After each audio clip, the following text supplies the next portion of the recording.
Any belief system that stemmed from the Torah, that includes Islam and Christianity as well, is not worshiping God. Y'all are worshiping aliens. The Old Testament in the Bible is telling you about the relationship between extraterrestrials and people. And the New Testament is telling you about the relationship between people and hybrid extraterrestrials. And before y'all call me crazy, I've already accepted being crazy. I would rather be crazy than be a religious dumbass.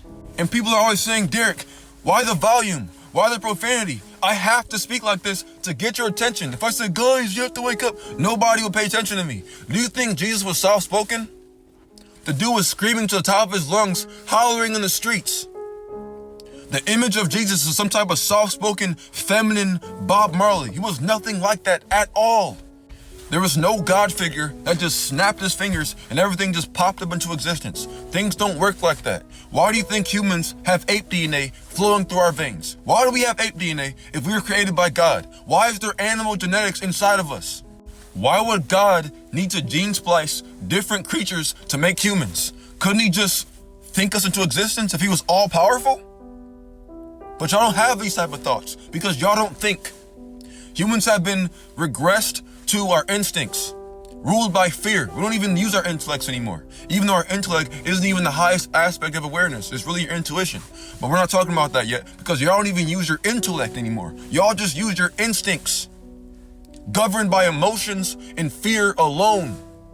God is a group of beings called the Anunnaki, and the Bible gave you guys little subtle hints about it. Why do you think the Bible said, let us make man? This means that God is not one being, and it wasn't God and Jesus sitting in space that said, let us make man. No.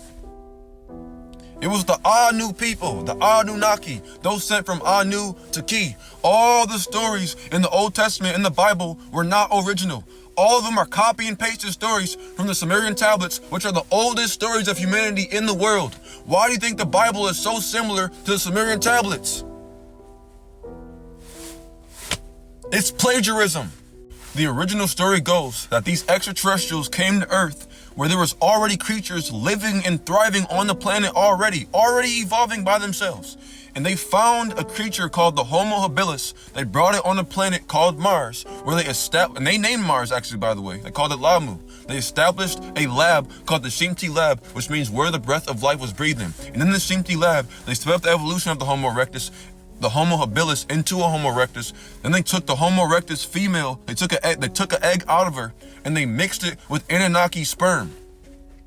And once the egg was fertilized, they took it and put it in an Anunnaki woman, and she was a surrogate mother for the very first Homo sapien in existence. And this was the process that they used to create Homo sapiens. And so they were tired of being surrogate mothers for these Homo sapiens, so they gave us the ability to reproduce, because the very first Homo sapien was a hermaphrodite.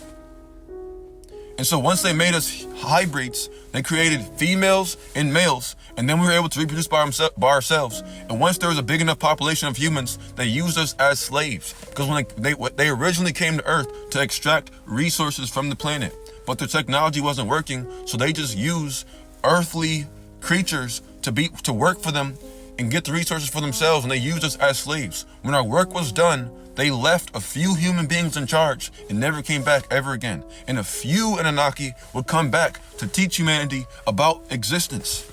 Most of the Anunnaki don't give a fuck about us. They view us as dumbass animals. And a few would come back every once in a while to check up on us and teach us. And we worshipped all the Anunnaki that would teach us shit. And they loved being worshipped. It fed their egos.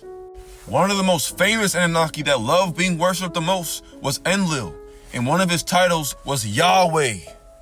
All of y'all love praying to Yahweh, and Yahweh laughs at y'all hysterically.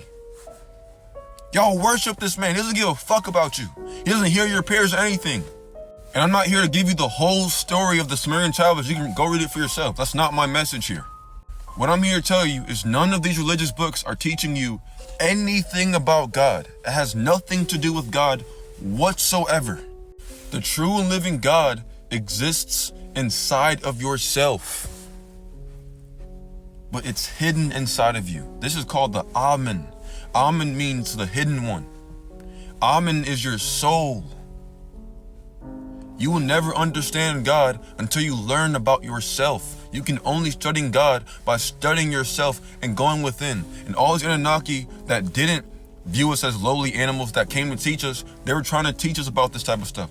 One of them was Thoth. One of them was Jesus. And Jesus' real name is not Yeshua. That was just one of his avatars. He's been incarnating on this planet for thousands of years. And his real name is Sananda. Sananda is an Anunnaki.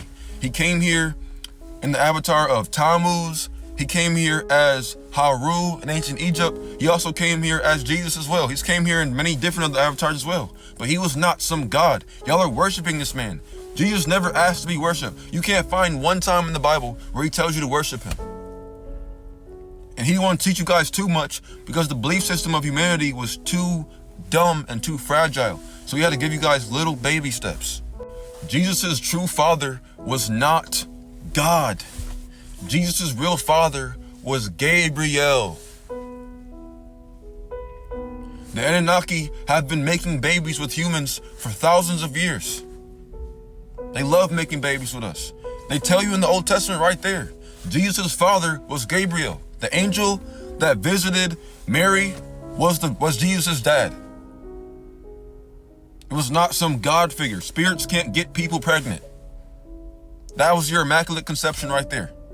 And what made Jesus so special was because he was a half human, half extraterrestrial. So he had compassion for humanity.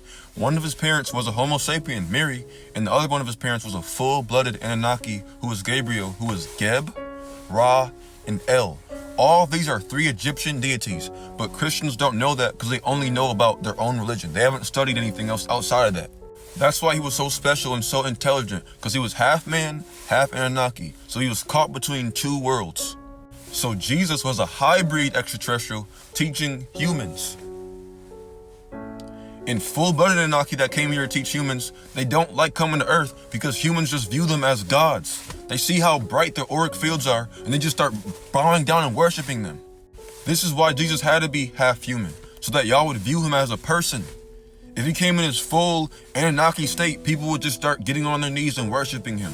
So he had to come in a more human-like state. That's why he had to have a human mother or one human parent. The true and living God exists within the seat of your soul, which can only be accessed through your heart center or your heart chakra. Once you can raise your mind to the vibration of your heart chakra, you will experience God, which will give you Christ consciousness, which is the awareness of the universe that Jesus had access to. No human on earth will have access to the knowledge that Jesus had because he was part Anunnaki. But there are humans like myself, many other humans like Malachi Zayuric, and many other humans that have been able to reach this level of consciousness called Christ consciousness. Humans are limited because the Anunnaki nerfed our DNA. There's way more to it, and there's way more stuff that I have to say. But the moral of the story is, you will not know God until you open up your heart chakra. And it is not easy and takes a lot of work. But you will not ever experience God until you put in this work. And if you'd like to learn how to awaken your heart chakra, click the link in my profile bio and read my book, Awakening the Divine Mind.